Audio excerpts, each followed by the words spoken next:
डोडो TV.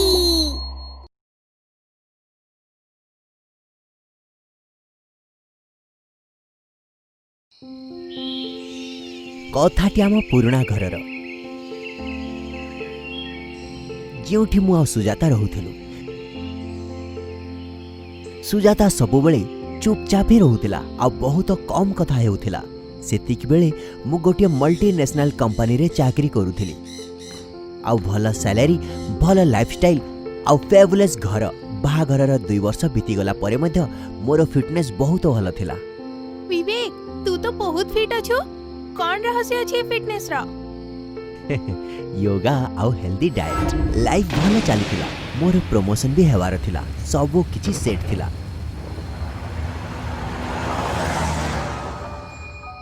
एमिति रे विवेक दिने हठात सकाळ उठिला।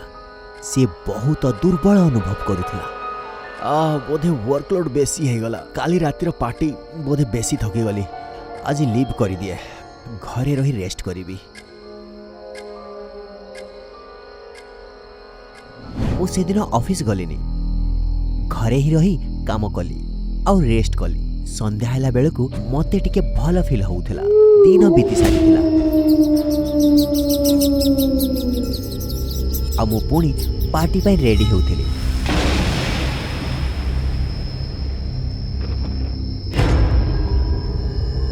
एबे तो बहुत थकी गली। निशा भी हो जाइछि।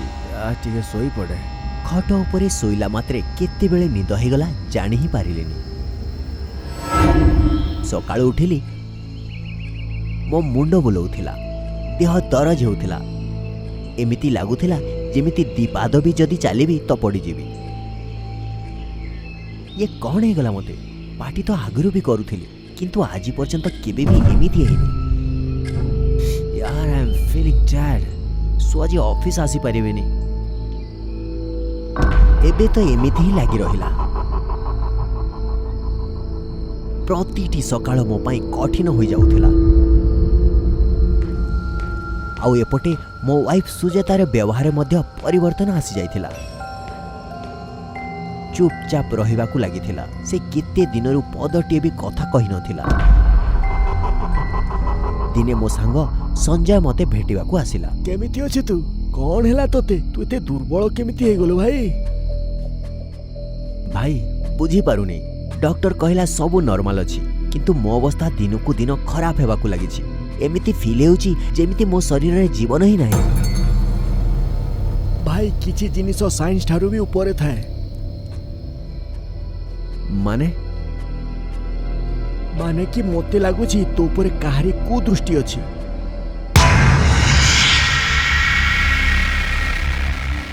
एमिति तो मु एसबु कथारे जमा विश्वास करू नथिली किंतु से दिन राति रे संजय कथा मते सोइबाकू देलानी।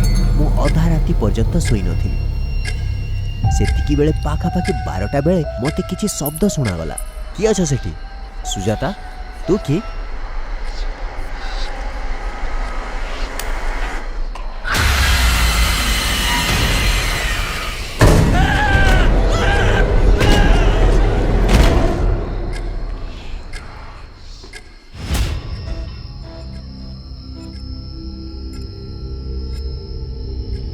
विवेक, तुमको कौन हैला? राति रे तुमर चित्कार शब्द सुभागला। मु उठिकी देखिली तो तुमे सोईथिलो। कौन हेइथिला? स्वप्न देखिथिलो कि?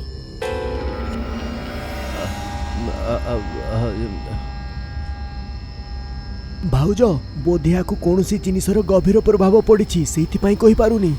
हे भगवान, ये कौन हे गला? याकर एमिति अवस्था। तुमे जमा चिंता करनी। मु समस्यार समाधान खोजी के आणुछि।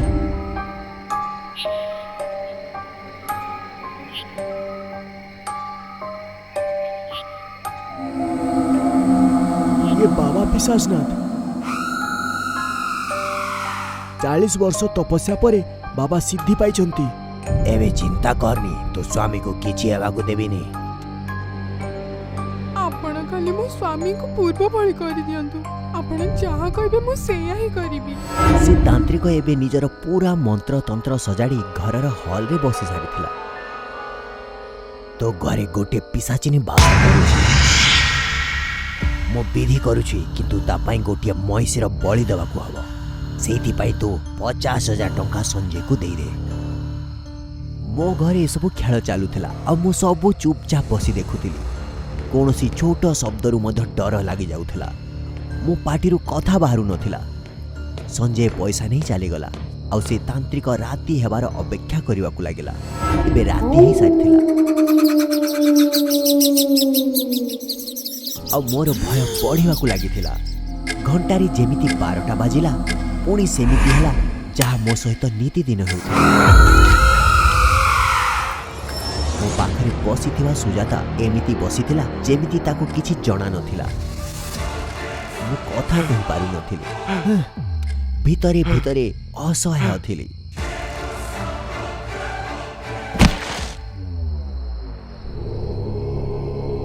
ସବୁ ଦୁଷ୍ଟ ଶକ୍ତି ଦୂର ହେଇଯାଉ, ସବୁ ଦୁଷ୍ଟ ଶକ୍ତି ଦୂର ହେଇଯାଉ।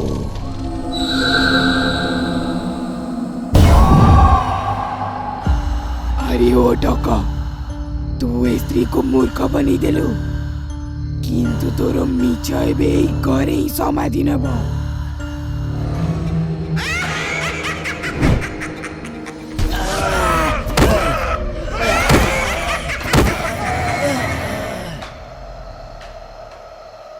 बाबा उठନ୍ତୁ बाबा।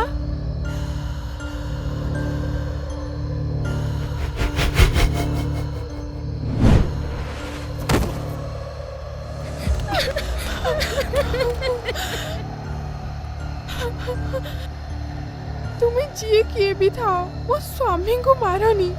ये तुम्हारे बा कौन करिसंती? मते तो स्वामी र रक्तर स्वाद भल लागुची।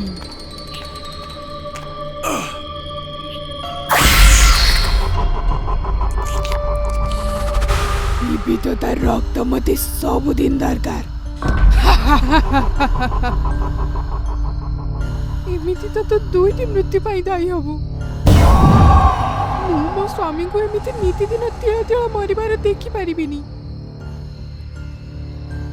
प्रथमे मो स्वामी को मारिबी आ तापरे निजको आ या फल तते ही भोगिबा को पड़िबो।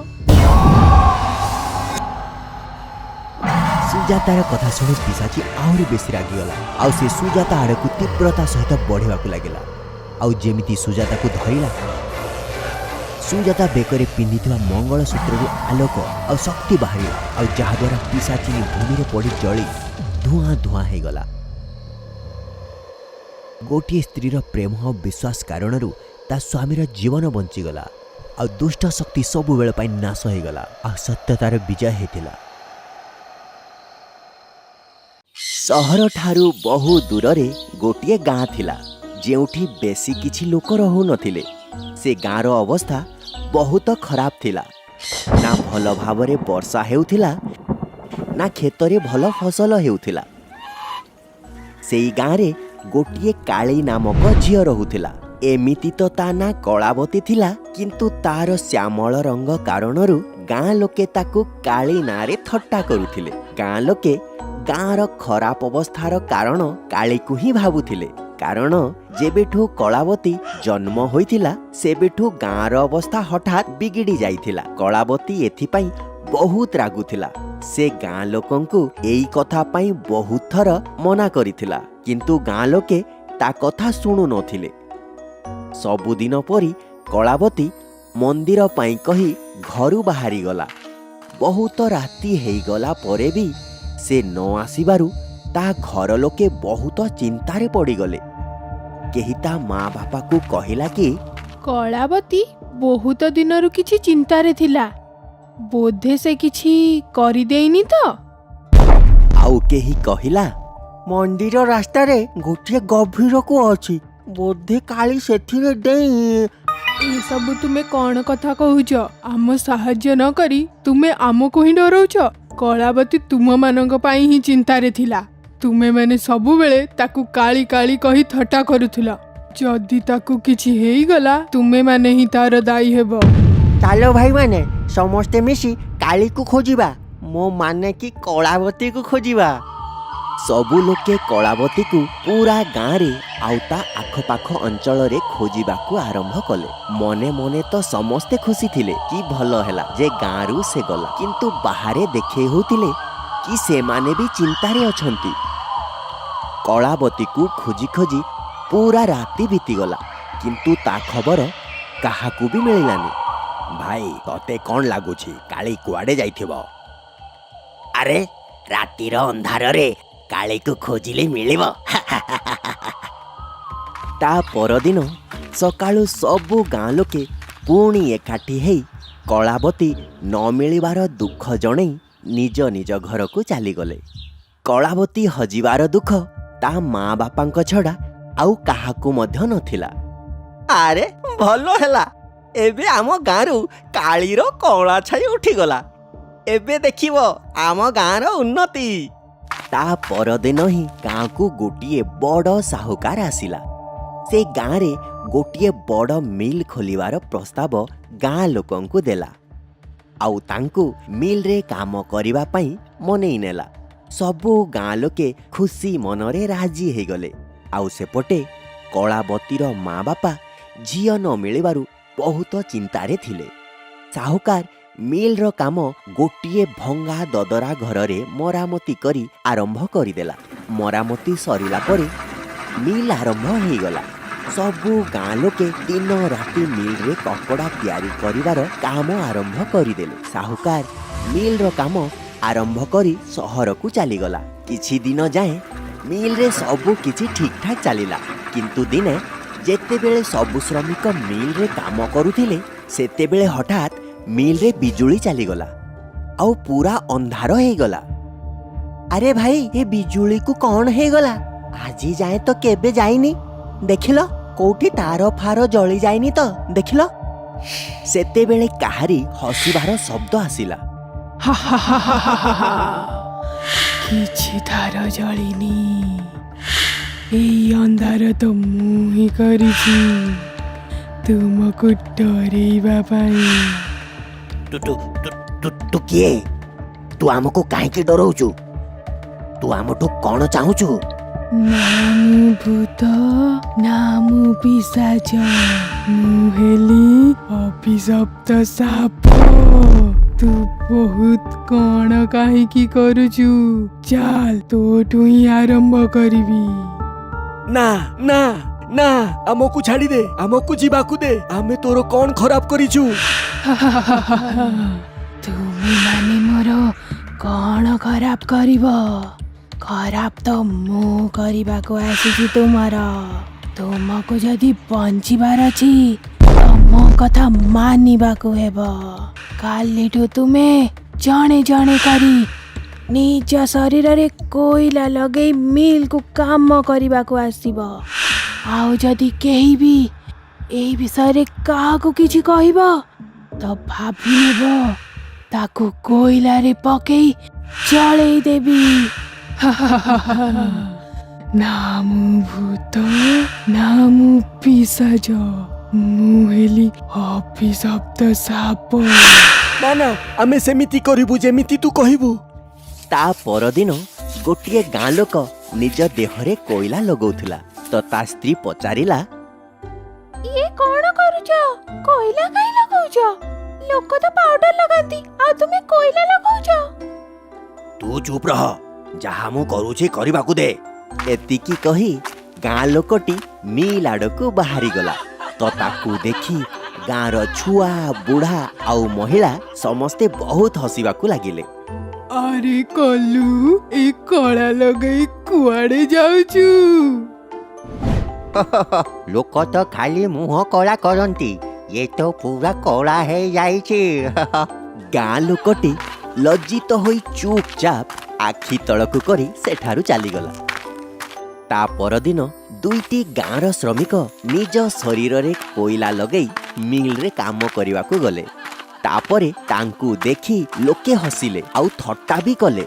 ପରଦିନ ତୃତୀୟ ଶ୍ରମିକଟେ ମଧ୍ୟ ତାଙ୍କ ସହିତ ମିଲ୍ରେ କାମ କରିବାକୁ ଗଲା। 22 ଦିନ ପର୍ଯ୍ୟନ୍ତ ସବୁ ଗାଁର ଶ୍ରମିକ ନିଜ ଦେହରେ କୋଇଲା ଲଗେଇ ମିଲ୍ରେ ପହଞ୍ଚିଲେ। ତ ସେମାନେ ଦେଖିଲେ ଯେ ସହରରୁ ସାହୁକାର ଫେରି ଆସିଛନ୍ତି। ଇଏ ସବୁ କ'ଣ? एसबू मो पछरे कौन चली मो मिल रो कपड़ा खराब करिवो ना कौन तुम मानू जेल पठेई देवी ना ना आज्ञा आमको क्षमा कर दियो आमर किछि भूल नहीं। गाँ लोके साहुकार रो भयरे निजर पूरा कहानी ताकू कहिदेले। अच्छा इच्छाधारी साप केमिति देखा जाए तुमरो इच्छाधारी साप कौन कहे तुमरो इच्छाधारी साप ना मु पिशाच ना मु भूत मु हेउची इच्छाधारी साप। एया शुणी सबु गाँ लोके स्तब्ध हो गले आउ डरी डरी पचारिले आज्ञा एइटा आपनको केमिति जଣା? ମୁଁ ହିଁ ସେଇ ଅଭିଶପ୍ତ ସାପ। ମୁଁ ହିଁ ସାହୁକାରର ରୂପ ଧରି ତୁମକୁ ସବୁ କାମ ଦେଲି। ଏ ସବୁ ଖେଳ ମୋର ହିଁ ଥିଲା। आमे कौन अपराध कलु जे तू आमको ये दंड देलु? ତୁମେ ନିଜ ଦୋଷ କଥା ପଚାରୁଛ? କୁହ ଏବେ କଳାବତୀ କ'ଣ ଦୋଷ କରିଥିଲା? कलावती कलावती कलावती ମୁଁ ହିଁ କଳାବତୀ ଯାହାକୁ ତୁମେ କାଳି କଳା କହି କହି ବଞ୍ଚିବା ଅସାଧ୍ୟ କରିଦେଇଥିଲ ସେଇ କଳାବତୀ ମୁଁ। ସାପର ଏସବୁ କଥା ଶୁଣି ଗାଁ ଲୋକେ ଚମକି ପଡ଼ିଲେ। ସାପ ତାଙ୍କୁ କହିଲା କି କେମିତି ତାଙ୍କ କଟୁ କଥାରୁ କେମିତି ସେ ସବୁବେଳେ ଦୁଃଖୀ ଆଉ ନିରାଶ ରହୁଥିଲା। ସେ ଗାଁ ଲୋକଙ୍କୁ କହିଲା ଯେ ସେ ଭଗବାନ ଶିବଙ୍କର ବହୁତ ବଡ଼ ଭକ୍ତ ଥିଲା। ସେ ନିଜ ନିରାଶାକୁ ନୀତି ଗାଁରୁ କିଛି ଦୂରରେ ଥିବା ଶିବ ମନ୍ଦିରକୁ ଯାଇ ଭଗବାନ ଶିବଙ୍କୁ କହୁଥିଲା। हे प्रभु ये तुम्हें मते की प्रकार जीवन देइछ सबुदिन लोकंक कथा शुणुची मु काहे कि तुम्हें मते हेमिति कल केबे मो डाक शुणिब कौन केबे मो रूप बदलिब जदि तुम्हें मो डाक न शुणिल तो एई नाग परि तुम बेकरे गुड़े मो प्राण देई देबी। ମୁଁ ଆଶାହୀନ ହେଇ ସବୁଦିନ ଭଗବାନ ଶିବଙ୍କୁ ଏଇ ପ୍ରାର୍ଥନା କରୁଥିଲି। ଦିନେ ସେ ମୋର ଡାକ ଶୁଣି ମତେ ଆଶୀର୍ବାଦଟିଏ ଦେଲେ। କଳାବତୀ ତୋ ନିରାଶାର କାରଣ ତୋ ରୂପ ନୁହେଁ ଲୋକଙ୍କର ଚିନ୍ତାଧାରା। ଲୋକଙ୍କର ଚିନ୍ତାଧାରା ତାଙ୍କ କର୍ମ ହିସାବରେ ଲେଖାଯିବ। ଲୋକେ ତତେ ଏଇ ରୂପ ପାଇଁ କଥା କହୁଛନ୍ତି ନା? ମୁଁ ତତେ ଆଶୀର୍ବାଦ ଦଉଛି कि तू जेबे चाहेबू तेबे तो रूप बदली पारिबू। तते इच्छाधारी सापर आशीर्वाद दौचे। एई सबु कथा कही साप कलावतीर रूप धारण करी निज घर आड़कू जीवाकू लागिला। आमको क्षमा करी दे कलावती आमे किछि दिन रे गाँ लोकंक कथारे दुखित होई गलु आ तते तो आमे वर्ष वर्ष धरी हैरान करिचु आमको क्षमा करी दे। केबे भी काहाकू भाबिबनी नीच आउ तुच्छ नहेले फेरि आसिब अभिशप्त साप। ମୁଁ ନଣ୍ଡା ହେବିନି ମା ସ୍କୁଲରେ ମୋ ସାଙ୍ଗ ଚିଢ଼େଇବେ। କରିବାକୁ ହେବ ପୁଅ देख बापा भी କରିଛନ୍ତି। ଯାହା ବି ହଉ ମୁଁ କରେଇବିନି। गोलू स्कूल पाई बाहरी गला। ए पिला जदि बଞ୍ଚିବାର ଅଛି ତ ନଣ୍ଡା ହେବାକୁ ପଡ଼ିବ। राजगढ़ गाँर जमीदारଙ୍କ पुओ आज पूरा 4 वर्ष परे निज स्त्री आउ पुओ सहित गाँ को फेरिला। उफ की गरम एते धूली। निधि प्लीज किसी दिन मैनेज करिनियो ना। स्टेशन रु तांको गोटिए दामी कार जमीदारଙ୍କ घर को नहीं गला। आसीगला मो पुओ केते बड़ हो जाइछि मो राजा पुओ। नमस्कार बापा नमस्कार काका। खुशी रे रुह भीतर को जाई टिके आराम करिनियो संध्या रे चा पीला बेले कथा हवा। से दुहे भीतर को चली गले। समस्ते चा पी पीऊ कथा होउथिले। बापा तुमे मुंडन काहे की कल? सबु वर्ष ए गाँ रे नंडा हेबार कार्यक्रम हुए सबु गाँ लोके सेई दिन नंडा हुअंती। यार किछि विशेष कारण अछि कि? गोटिए गाँ रो परंपरा अछि आउ सेई परंपरा पाई आमे बिट्टू को भी नंडा करेवा। निधि ए कथा सुनी रागी भीतर को चली गला। किछि समय परे नीलेश ए सब कोन केते भलो चुटी अछि बिट्टूर मु ताको नंडा हेबा को देबिनी। तुमे रागनी मु किछि भाबुछि। किछि भी कर किंतु गोटे कथा जानि नियो बिट्टू नंडा हेबनी बस। ठीक अछि तुमे बेसी चिंता करनी ମୁଁ କିଛି କରୁଛି ଠିକ ଅଛି। ନିଲେଶ ଘରୁ ବାହାରି ଗଲା ଆଉ ନିଜ ଛୋଟ ବେଳର ସାଙ୍ଗମାନଙ୍କ ସହ ଭେଟିବାକୁ ଚାଲିଗଲା। ଆରେ ପ୍ରୀତମ କେମିତି ଅଛୁ? ସବୁ ଭଲ ତ? ହଁ ସବୁ ଭଲ, ତୁ କହ। ମୋର ବି ସବୁ ଭଲ। କିଛି ସମୟ କଥା ହେଲା ପରେ ଆରେ ଗୋଟେ କଥା କହ, ଏଠି କିଛି ଲୋକ ନିଜ ମୁଣ୍ଡକୁ ଘୋଡ଼େଇଛନ୍ତି କାହିଁକି? ଆରେ କ'ଣ କହିବି, ବିକୃତିକର ଘଟଣା ଘଟୁଛି। ଗୋଟେ ବରଗଛ ଅଛି, ତା ପାଖରୁ ଯେଉଁ ଲୋକ ବି ଯାଏ ଅଧା ନଣ୍ଡା ହେଇଯାଏ। ସେଥିପାଇଁ ବାପା ନଣ୍ଡା ହେବା କଥା କହୁଛନ୍ତି। ଏଇ ସମସ୍ୟାର ରାସ୍ତା ତ ଖୋଜିବାକୁ ହବ। ଗାଁର ବାହାରେ ଜଣେ ସାଧୁ ରୁହନ୍ତି, ଯଦି ସେ କିଛି ରାସ୍ତା କହିପାରିବେ। ନିଲେଶ ସେ ସାଧୁଙ୍କୁ ଖୋଜିବାକୁ ବାହାରିଗଲା। କିଛି ଦୂର ଚାଲିଲା ପରେ ସାମ୍ନାରେ ଗୋଟିଏ ଗଛ ତଳେ ଜଣେ ସାଧୁ ବସିଥିବାର ଦେଖିଲା। ନମସ୍କାର ବାବା।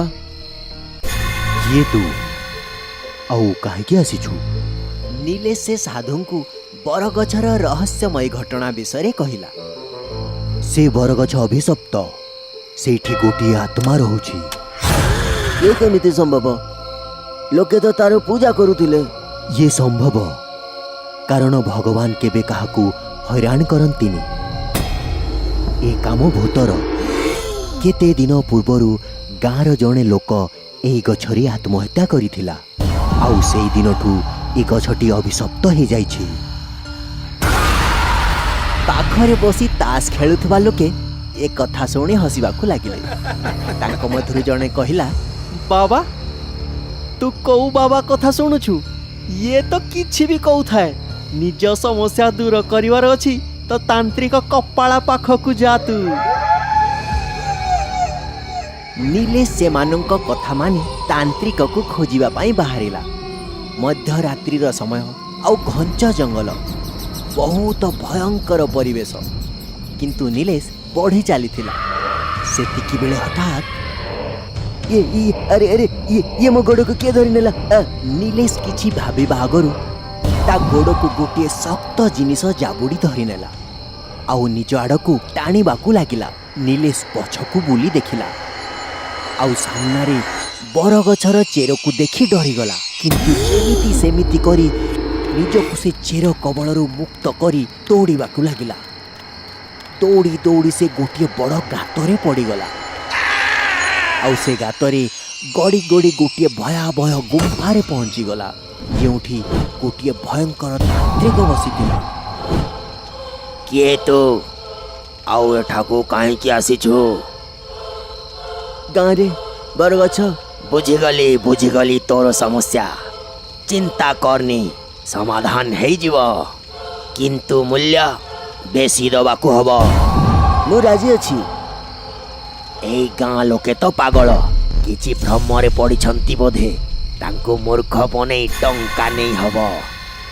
ତାନ୍ତ୍ରିକ ନିଜ ଯୋଜନା ବନେଇବାକୁ ଲାଗିଲା। ନିଲେଶ ସେହି ଜଙ୍ଗଲରେ ବସି ଚିନ୍ତା କରିବାକୁ ଲାଗିଲା। ଗାଁ ଲୋକଙ୍କ ଇଚ୍ଛା ବିରୁଦ୍ଧରେ ତାନ୍ତ୍ରିକକୁ ଡାକିବା କ'ଣ ଠିକ୍ ହବ? ମୋତେ ଥରେ ଗାଁ ଲୋକଙ୍କ ସହ କଥା ହେବାକୁ ପଡ଼ିବ। ସକାଳ ହେବା ମାତ୍ରେ ଗାଁ ଲୋକଙ୍କ ସହ କଥା ହେବା ପାଇଁ ନିଲେଶ ଯେମିତି ଗାଁକୁ ଗଲା, ସେ ଗାଁର ଦୃଶ୍ୟ ଦେଖି ଚମକି ପଡ଼ିଲା। କ'ଣ ହେଲା କାକା? ଗାଁର କିଛି କ୍ଷେତ ଆଉ ଘର ଜଳିଗଲା, କିଛି ଲୋକଙ୍କର ତ ମୁଣ୍ଡନ ବି ହେଇଯାଇଛି। ନିଲେଶ ସେ କଥା ଶୁଣି ଚିନ୍ତିତ ହେଇଗଲା। ଶୀଘ୍ର ନିଜ ଘର ଆଡ଼କୁ ଦୌଡ଼ିଲା ଆଉ ଘରେ ପହଞ୍ଚି, ନିଧି ତୁ ଠିକ୍ ଅଛୁ ତ? ଆଉ ବିଟୁ କୁଆଡ଼େ? ଏଇଠି ବାହାରେ ଖେଳୁଥିବ, କାହିଁକି? କ'ଣ ହେଲା? ବିଟୁକୁ ଖୋଜ ଆଉ ଘରେ ହିଁ ରହିବ, ବାହାରେ ବିପଦ ଅଛି। କିନ୍ତୁ ହେଲା କ'ଣ? ଆଉ ତୁମେ ଏତେ ଚିନ୍ତାରେ କାହିଁକି ଅଛ? ନିଲେଶ ନିଧିକୁ ସବୁ ଘଟଣା କହିଲା। ଏସବୁ କ'ଣ ହେଇଗଲା ନିଲେଶ? ଏସବୁ କେମିତି ଠିକ ହେବ? ମୁଁ କିଛି ଚେଷ୍ଟା କରୁଛି, ତୁ ବିଟୁକୁ ଖୋଜ ପ୍ରଥମେ। ନିଧି ନିଜ ବିଟୁକୁ ଖୋଜିବାକୁ ଲାଗିଲା ଆଉ ଅନ୍ୟପଟେ ନିଲେଶ ସାଧୁଙ୍କୁ ଡାକିବା ପାଇଁ ବାହାରିଗଲା। ବାବା, ଆମ ଗାଁକୁ ବଞ୍ଚାଅ ବାବା। ଏ ବିପଦକୁ ତୁ ଡାକିଛୁ, ତତେ ସେ ତାନ୍ତ୍ରିକ ପାଖକୁ ଯିବାର ନଥିଲା। ତୁ କରିଥିବା ଭୁଲର ଦଣ୍ଡ ପୁରା ଗାଁକୁ ଭୋଗିବାକୁ ପଡ଼ିବ। ବାବା, ମୋ ଭୁଲର ପଶ୍ଚାତାପ କରୁଛି ବାବା। ଆପଣ କିଛି ବି କରି ଆମ ଗାଁକୁ ବଞ୍ଚେଇ ନିଅନ୍ତୁ ବାବା। ନିଲେଶ ସାଧୁଙ୍କୁ ଗାଁକୁ ନେଇକି ଗଲା କିନ୍ତୁ ସେ ପର୍ଯ୍ୟନ୍ତ ସେ ତାନ୍ତ୍ରିକ ନିଜର ଦୁଃଶକ୍ତି ବିସ୍ତାର କରି ସାରିଥିଲା। ବରଗଛରେ କିଛି ତନ୍ତ୍ର ସାଧନା କରୁଥିଲା। ତତେ ବାହାରିବାକୁ ହିଁ ହବ, ନହେଲେ ମୁଁ ତତେ ଭସ୍ମ କରିଦେବି। କପାଳ, ଏସବୁ କରନି, ତୁ ନିଜ ଜୀବନକୁ ବିପଦରେ ପକଉଛୁ। କପାଳକୁ ମାରିପାରିବ ସେପରି ଭୂତ ଏବେ ଯାଏ ଜନ୍ମ ହେଇନି। ଗୋଟିଏ ଭୟଙ୍କର ଶବ୍ଦ ସହିତ ଗଛରୁ ଭୂତ ବାହାରି ଆସିଲା। ଗାଁ ଲୋକେ ଡରିଗଲେ। ତୁ ଏଠିକି ଆସି ଠିକ କଲୁନି। ଆଉ ତୁ ମୋ ସାମ୍ନାକୁ ଆସି ଠିକ କଲୁନି। ମତେ ମାରିବା ପାଇଁ ୟାକୁ ଆଣିଛ, ଇଏ ତ ଗଲା। ଭୂତ ଆଉ ତାନ୍ତ୍ରିକ ଭିତରେ ଘମାଘୋଟ ଲଢ଼େଇ। ତାନ୍ତ୍ରିକ ନିଜ ମନ୍ତ୍ର ତନ୍ତ୍ର ଫୁଙ୍କୁଥିଲା, ଆଉ ଭୂତ ନିଜ ଶକ୍ତି ବଳରେ ତାନ୍ତ୍ରିକର କ୍ଷତି କରୁଥିଲା। କିଛି ସମୟ ପରେ ଭୂତର ଶକ୍ତି ତାନ୍ତ୍ରିକର ଛାତିରେ ବାଜିଲା, ଆଉ ସେ ମାଟିରେ ଟଳି ପଡ଼ିଲା। ଭୂତ ତାନ୍ତ୍ରିକକୁ ଧରି ଅଧା ନଣ୍ଡା କରିଦେଲା। ନିଲେଶ, ତୁ ନେଇକି ଆସିଥିଲୁ ଏଇ ତାନ୍ତ୍ରିକକୁ। ଦେଖ କ'ଣ ଅବସ୍ଥା ହେଲା ୟାର। ତତେ ଏଇ ଭୁଲର ଦଣ୍ଡ ମିଳିବ। ଏହା କହି ଭୂତ ବିଟୁକୁ ଦେଖେଇଲା। ବିଟୁ ଗଛରେ ଝୁଲି କାନ୍ଦୁଥିଲା। ଏବେ ଏଇ ଛୁଆକୁ ତାକୁ ମୁଁ ମୋର ଦାସ ବନେଇ ରଖିବି। ନା ନା, ମୋ ଛୁଆକୁ ଛାଡ଼ିଦିଅ। ଯାହା ବି ଦଣ୍ଡ ଦେବାର ଅଛି ମତେ ଦେଇଦିଅ। କିନ୍ତୁ ଭୂତ ବିଟୁକୁ ଛାଡ଼ିବା ପାଇଁ ରାଜି ନଥିଲା।